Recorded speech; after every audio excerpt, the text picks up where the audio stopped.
y'all. Last week we left off with us bringing the ducks outside. We moved them into our meat chicken tractor coop that we built, and right now they're gonna stay in here until we finish building their duck coop. We bought a kiddie pool at Tractor Supply for them to clean themselves and, you know, just play in. They really enjoy it since some of the days have been 90+ degrees here. So this video, we're just going to show you how we built our duck coop and the finished product with them inside it. So stay tuned.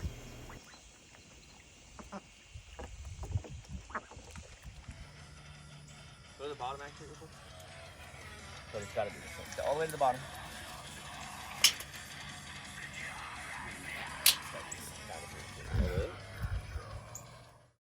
So I forgot to get the part on video where Dave actually framed out the duck coop.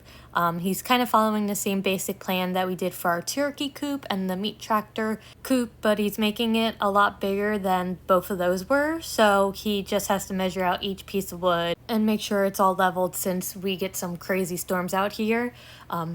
It wasn't too long ago that we had a really bad storm actually that picked up the coop that the ducks are in currently and threw it a couple feet. Thankfully the ducks were okay.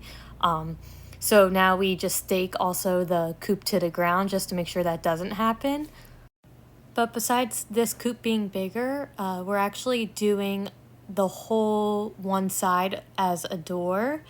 The other ones, it was kind of just like a small gate opening, since with meat chickens and the turkeys, they would kind of just fly out if you open it. The ducks, we want them to be able to walk out of the coop since we're going to let them free range. So the door will come all the way to the floor, but we still want to lock them up at night just to make sure that no predators can get to them. So we'll still put a latch on the door and just close them in at night. We're also wrapping the coop in chicken wire and cow panel fencing just to make sure they're extra safe during the day and at night.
Now that we have the structure of the duck coop put together, we just have to go ahead and wrap the whole thing in the chicken wire first, and then eventually we'll wrap just the sides of it in that cow panel fencing I was talking about.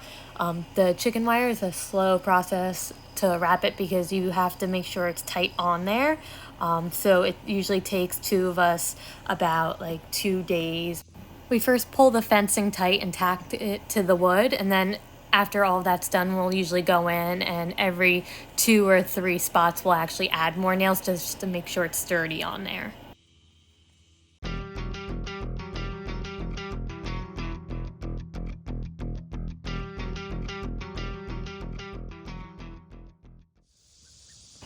So we put the electric fence up because we didn't get a chance to put on the cow panel fencing around the duck coop. We actually had to move the ducks in here sooner than we anticipated because our oldest tom turkey actually attacked one of our male breast roosters that was in the coop with them. They were raised together, so it was out of nowhere. So we took all the chickens out of the turkey coop and put them in the meat chicken tractor coop and just put the ducks in here. They love it already and are super happy. So when we get a chance, we'll just add the cow panel fencing. Stay tuned for next week's episode. Bye!